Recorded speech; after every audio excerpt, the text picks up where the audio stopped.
अभी कॉपीराइट की वजह से मैं वीडियो तो प्ले नहीं कर सकता, लेकिन बेली ने एजे स्टाइल्स की एंट्रेंस की वीडियो डाली है जहां पे वो एजे स्टाइल्स के सामने उनको एंट्रेंस करके दिखा रही है। आई थिंक ये बहुत पुरानी वीडियो है जो कि अब डाली बेली ने, ये क्राउन जूल के आसपास की होगी शायद, ऐसा मुझे लग रहा है देख के, क्योंकि पीछे ऐसा लिखा हुआ है। अब ये बड़ा फनी है, अभी उनका जन्मदिन गया था तो उस वजह से उन्होंने जो है विश करते हुए एजे स्टाइल्स को ऐसे वीडियो, ये ट्रिब्यूट वीडियो बनाई उनके लिए। Okay, hello chatters, my name is Rohit and you are watching wrestle chatter. Welcome है गाइस आपको वॉइस ऑफ रेसलिंग के एक और नए एपिसोड में। बहुत सारी बातें आज भी आपको बताने के लिए। सबसे पहले हम स्टार्ट करते हैं मंडे नाइट स्मैकडाउन की व्यूअरशिप के साथ में। पिछले हफ्ते की जो स्मैकडाउन की व्यूअरशिप थी वो 2 मिलियन के आसपास थी, लेकिन इस हफ्ते जो व्यूअरशिप है उसमें 400 के नए व्यूअर्स शामिल हुए हैं और इस हफ्ते की व्यूअरशिप है 2.456 मिलियन व्यूअर्स। डब्ल्यूडब्ल्यूई ने वो जो पूरा एंगल किया था रोमन नाइट ऑफ चैंपियंस के बाद, क्योंकि सबको एक्साइटमेंट थी कि भाई क्या होने वाला है, तो उसकी वजह से जो काफी सारे ऑडियंस उन्होंने ट्यून किया शो को। इवन गाइस इतना ही नहीं, अगर आप सोशल मीडिया पर भी नंबर्स की बात करो तो यहां पर आप लोग ट्वीट देख सकते हो, 12 घंटे के अंदर अंदर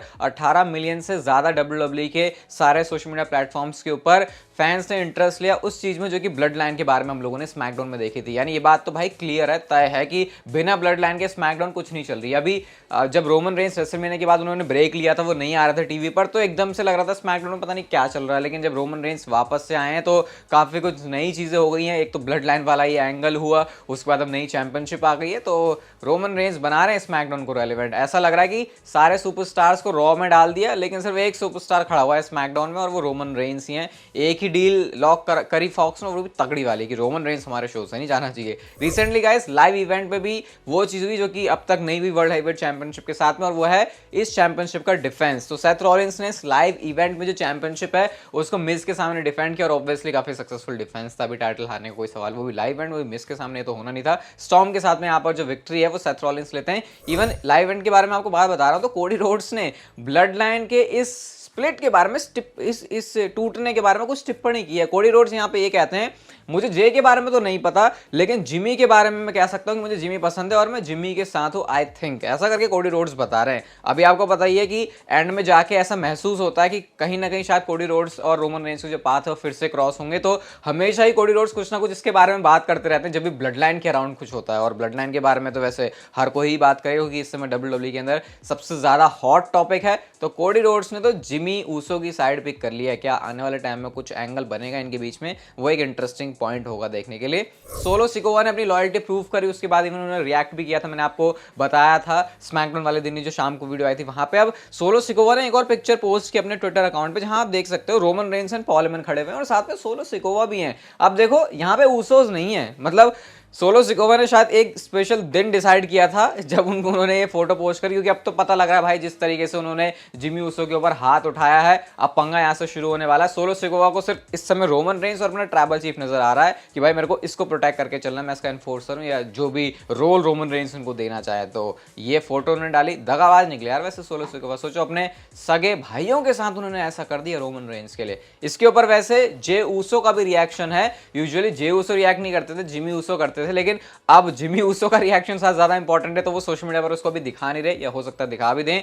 यहाँ पे आप लोग पिक्चर देखो जो कि जे ऊसो ने अपनी इंस्टाग्राम की स्टोरी में लगाई हुई है, और यहाँ आप देख सकते हो जिमी ऊसो को पकड़ा हुआ है जे ऊसो ने, और ये स्मैकडाउन से आई है। वैसे तो स्मैकडाउन की फोटो ऑब्वियसली वो चीज उन्होंने करी है स्मैकडाउन में, लेकिन स्पेसिफिक इसी फोटो को डालने से शायद जे ऊसो ये हिंट करना चाह रहे हैं कि भले ही रोमन रेंस ने जाते आते कहा था जे ऊसो का क्या होगा कि he will fall in line, जैसा वो हमेशा करता है, लेकिन जे ऊसो शायद इस बार रोमन रेंस की तरफ बिल्कुल भी नहीं जाने वाले, क्योंकि जिमी ऊसो शायद उनके लिए प्रायोरिटी है। और इस पिक्चर से कहीं ना कहीं हमको यही पता चलता है। अगला जो वैसे स्मैकडाउन का एपिसोड है वो बहुत धांसू होने वाला है, क्योंकि जो ये इतनी बढ़िया मूवी चल रही है ब्लड लाइन की, उसका अगला जो एपिसोड है वो अगली स्मैकडाउन में होगा। मजा आएगा इस चीज को देखने में, और देखते हैं कब जे ऊसो भी ये बता देते रोमन रेंस को कि भाई तू जा अलग, मैं अपने भाई के साथ ही रहूंगा। मुस्तफा अली के बारे में रिसेंटली मैंने आपको बताया था कि वो जो है एनएक्सटी में आ गए हैं। अब डब्ल्यूडब्ल्यूई ने उनका एनएक्सटी के एपिसोड के लिए मैच भी ऑफिशियल कर दिया है। जो गेसी के साथ जो है वो अपना मैच है वो एनएक्सटी में करने वाला है। वैसा लग रहा है कि शायद मुस्तफा अली को डब्ल्यूडब्ल्यूई ने मेन रोस्टर को उठा के स्मैकडाउन में ही रख दिया है, अब वहीं पे शायद नहीं, मेन रोस्टर से उठा के एनएक्सटी में रख दिया है, अब शायद वहीं पे वो अपनी आगे जो स्टोरी है उसको कंटिन्यू करेंगे। और वैसे भी उन्होंने कहा था कि अगर वो नहीं जीते गुंथर से इंटरकॉन्टिनेंटल चैंपियनशिप के लिए, तो फिर कुछ सपना टूटने वाले उन्होंने बात करी। तो शायद हो सकता है अपने आप को दोबारा से बनाने के लिए वो एनएक्सटी में गए और उसके बाद मेन रोस्टर में। हालांकि एक चीज मैं जो नोटिस कर रहा हूँ मुस्तफा अली में कि उनकी फिजिक काफी तगड़ी हो गई है। अगली स्टोरी की तरफ गाइस हम लोग चलते हैं, और रोमन रेंस ने भी रिएक्ट किया अपने ट्विटर अकाउंट पे अपनी नई अनडिस्प्यूटेड डब्ल्यूडब्ल्यू यूनिवर्सल चैंपियनशिप के साथ में। आप लोग ये पिक्चर देख सकते हो, 2 फोटोज उन्होंने डाली हुई हैं। It's lonely at the top, यानी रोमन रेंस बताना चाह रहा है कि भाई मैं इतनी ऊंचाई पे पहुंच गया हूं कि मैं यहाँ पे अकेला हूं, मेरे को बराबर देखने के लिए कोई भी सुपरस्टार नहीं है। जैसा कि रोमन रेंस खुद कहते हैं कि वो गार्ड मोड में है, तो वो चीज यहाँ से दिख भी रही है भाई। और टाइटल ये जितना टीवी पे दिखा था उतना तो वो काफी मुझे लगा नहीं, वो जितनी सारी लाइट्स थी उसने जस्टिफाई किया। हालांकि ये नहीं कह सकता कि कुछ डब्ल्यूडब्ल्यू ने अलग चीज करी, लेकिन इन पिक्चर्स के अंदर ये टाइटल बहुत अच्छा लग रहा है। मतलब गोल्डन वाली जो फिनिश लग रही है इसमें डब्ल्यूडब्ल्यू और यूनिवर्सल चैंपियनशिप को 2 साथ में कैरी करने से आई थिंक ये बेटर ही है। बहुत सारे लोग, इवन आप में से मैंने कॉमेंट पढ़े थे कि आप लोग ये कह रहे भाई ये एक चैंपियनशिप के साथ अब मजा नहीं है, वो 2 चैंपियनशिप में रोमन रेंस लेके आता था तो ऐसा लगता था कि भाई कुछ वाट पड़ रहा है, वो एक चैंपियनशिप के साथ वो बात नहीं बन रही। काफी हद तक ये वैलिड पॉइंट है, बट अब एक चैंपियनशिप आ गई है तो क्या कर सकते हैं इसके बारे में। लेकिन गोल्डन ज्यादा डब्ल्यूडब्ल्यू ने चेंज नहीं किया, ये बात भी एडमिट करनी पड़ेगी। रिसेंटली अभी आपको पता ही है सेथ रॉलिंस ने वो रिया रिप्ली के कंधों पर हाथ रखा था। फिर अगर आप लोग हमारे चैनल पर एक्टिव चैटर, तो मैंने आपको ये बताया था कि सेथ रॉलिंस ने ये बोला था कि मैं अपोलोजाइज करता हूं डॉम डॉम से भी और मर्फी से भी। डॉम डॉम यानी कि डॉम डॉम और मर्फी मतलब कि बड़ी मर्फी, जो कि रियल लाइफ में पार्टनर है रिया रिप्ली के। अब रिया रिप्ली ने इस बात का जवाब दिया कि जो अपोलॉजी मांगी क्या वो एक्सेप्ट हो गई है। तो रिया रिप्ली ने ये कहा कि बड़ी मर्फी ने तो उसको एक्सेप्ट कर लिया उस अपोलॉजी को, लेकिन डोमिनिक अभी उसको एक्सेप्ट नहीं कर पाया और वो कुछ सेथ रॉलिंस के साथ करने वाला है। तो ये बड़ा मस्त रहेगा, अब देखना यहाँ से इनकी जो कहानी है वो शुरू होगी। अभी इस चीज के बारे में कुछ और भी आपको बताने के लिए थोड़ी देर में बताऊंगा, लेकिन कल हमने चैनल पर Asli Akhada video podcast on YouTube finally upload कर दिया था। सेथ रॉलिंस और वर्ल्ड चैंपियनशिप की क्या डायरेक्शन है उसमें, कैसे रोमन रेंस के साथ भी उनके पास क्रॉस करेंगे, वो सब कुछ आप लोग जाके आई बटन पर फिर डिस्क्रिप्शन से जाके सुन सकते हो। पूरा सुनोगे तो आपको डेफिनेटली बहुत मजा आएगा, एक पूरी स्टोरी वाली फील आएगी। हम चलते हैं अपनी अगली स्टोरी की तरफ, और एक ऐसी स्टोरी लाइन है ब्लड लाइन के अराउंड जो कि डब्ल्यूडब्ल्यू ने अभी होल्ड पे डाल दिया। वो कौन सी स्टोरी लाइन है? वो स्टोरी लाइन है सैमी ज़ेन का ब्लड लाइन में एंगल। अभी जैसा हम देख रहे थे कि सैमी ज़ेन ने लास्ट मोमेंट तक भी इस बात की कोशिश करी कि भाई कैसे जिमी एंड जे उसो के हम लोग साथ हो जाते, लेकिन एट द एंड जब द ऊसोस ट्राइबल चीफ की तरफ जाते हैं तो फिर जो बातें हैं वो सेम पेज पे नहीं हो पाती। लेकिन अब क्योंकि जे उसो और जिमी उसो समझ चुके हैं अच्छे से कि भाई ट्राइबल मतलब समझ जाएंगे, अगर अभी भी नहीं समझे तो उसके बाद डब्ल्यूडब्ल्यू इस वाली स्टोरी लाइन को फिर से कंटिन्यू कर सकती है सैमी ज़ेन को इस ब्लड लाइन वाले एंगल में डालने का। और उसका बहुत ऑब्वियस सा रीजन है, क्योंकि आपको पता ही है सैमी ज़ेन के ब्लड लाइन में आने की वजह से कितना ज़्यादा ये चीज़ रेलिवेंट हुई थी, फैंस ने उसको कितना पसंद किया था। तो फिर ये जो चीज़ है वो फिर से आपको दिख सकती है। अभी के लिए फिलहाल रुकी हुई है और आई थिंक सही भी है, क्योंकि जिस समय डब्ल्यूडब्ल्यू का पूरा फोकस है और कंसंट्रेशन है फिर वो इसी चीज़ के ऊपर जाएगा। ऐसे आउटसाइड एंगल डाल के हो सकता है थोड़ी कंफ्यूजन या फिर भसड़ सी हो जाए, बट एक पॉइंट पर जाकर डब्ल्यूडब्ल्यू इसको फिर से कंटिन्यू करेगी और सैमी ज़ेन में ब्लड लाइन वाला एंगल देखने में फिर से हमको मजा आएगा। अगली स्टोरी समर स्लैम से रिलेटेड है, और समर स्लैम के लिए डब्ल्यूडब्ल्यू ने इतनी तगड़ी टिकट सेल्स करी हुई है, इतनी ज्यादा तगड़ी टिकट सेल्स करी हुई है कि उनको नई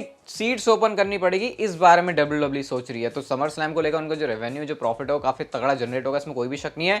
और ये देख के मुझे इस बात से खुशी हो रही है, हमें इसलिए खुश होना चाहिए क्योंकि जब डब्ल्यूडब्ल्यू को पता लग गया कि भाई समर स्लैम के लिए इतने लोग एक्साइटेड हैं तो अब कुछ करते हैं तगड़ा यहाँ पे। क्योंकि हमने कई बार देखा है कि ज्यादा बड़ा स्टेडियम बड़ा अगर एरिना होता है तो फिर ऐसे में डब्ल्यूडब्ल्यू अब पूरा ऑल आउट जाने की कोशिश करती है वहां पे कि एटलीस्ट यहाँ से हम रेवेन्यू भी जनरेट करें, फैंस को भी खुश करें और सारी जो सिचुएशन है सारी जो चीजें वो अच्छी हो उनके लिए। तो फिर इस तरीके से गुड न्यूज ना सिर्फ डब्ल्यूडब्ल्यू के लिए होगी बल्कि हम लोगों के लिए भी है। अगली story money in the bank के अर्ली बोल सकते हैं, फिर कैसे भी बोलना चाहो, विनर्स के बारे में। जो 2 नाम है men's and women's ladder match को जीतने के लिए, मेंस के बारे में तुमने आपको पता ही है कि वो नाम एले नाइट का है। विमेन्स लैडर मैच में जिस समय सबसे ज्यादा नाम पिच किया जा रहा है बैक से जो ईओ स्काई का है। तो अगर आपको इन दोनों में ये दोनों सुपरस्टार अपने अपने money in the bank matches जीतते हुए दिखाई दे तो कोई हैरानी वाली बात होनी नहीं चाहिए। बाकी क्या आप इस डिसीजन से खुश हो गए, मुझे आप लोग कमेंट सेक्शन में जरूर बता सकते हो।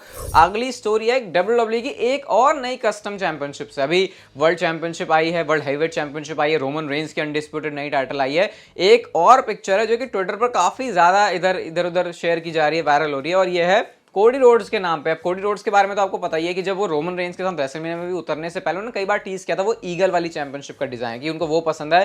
फिर ऐसा रूमर्स थे कि अगर कोडी रोड्स जीतते हैं तो वो वाली टाइटल लेके आ सकते हैं। अभी ये एक और नई टाइटल आई है जहां ये तो भाई सच में कोडी रोड्स के कैरेक्टर गिमिक के ऊपर पूरी सूट कर रही है। इसका डिजाइन भी काफी अच्छा है और ऐसा पिच किया जा रहा है कि भाई ये एक चैंपियनशिप डिजाइन के साथ जाना डब्ल्यूडब्ल्यू का अच्छा डिसीजन हो सकता है अगर कोडी रोड्स चैंपियनशिप जीते और वे कस्टम अपनी चैंपियनशिप लेके आ जाएं। हालांकि इस टाइम पर ऐसा भी कुछ दूर तक नहीं पता, बट ये डिजाइन कुछ अच्छा लगा तो मुझे लगा आपके साथ शेयर कर देते हैं। कल की मंडे नाइट रॉ के बारे में भी आपको बड़ी इंटरेस्टिंग बातें बताने के लिए सबसे पहले कल सेथ रॉलिंस अपनी वर्ल्ड हेवीवेट चैंपियनशिप को डिफेंड करने वाले हैं टेलीविजन पर पहली बार, लाइव इवेंट में तो हो गया, टेलीविजन पर पहली बार अगेंस्ट डेमियन प्रीस्ट। लीस्ट। तो ये चीज होगी कल मंडे नाइट रॉ में। इसके अलावा कोडी रोड्स और मिस टीवी का सेगमेंट भी होगा, जहां पे Cody Rhodes definitely Brock Lesnar के बारे में कुछ बातें बोलने वाले, क्योंकि उनकी स्टोरी लाइन भी उन्हीं के साथ चल रही है। और बाकी कल क्वालिफाइंग मैचेस भी होंगे, तो कल के मंडे नाइट रॉ के लिए काफी सारी इंटरेस्टिंग चीजें हैं। आज की नेक्स्ट एंड फाइनल स्टोरी की बात करते हैं, तो भाई रोमन रेंज का हॉलीवुड में मूवी के लिए ऑलरेडी रोल लॉक भी हो गया है। तो एक्शन फोर्स नाम से एक मूवी है,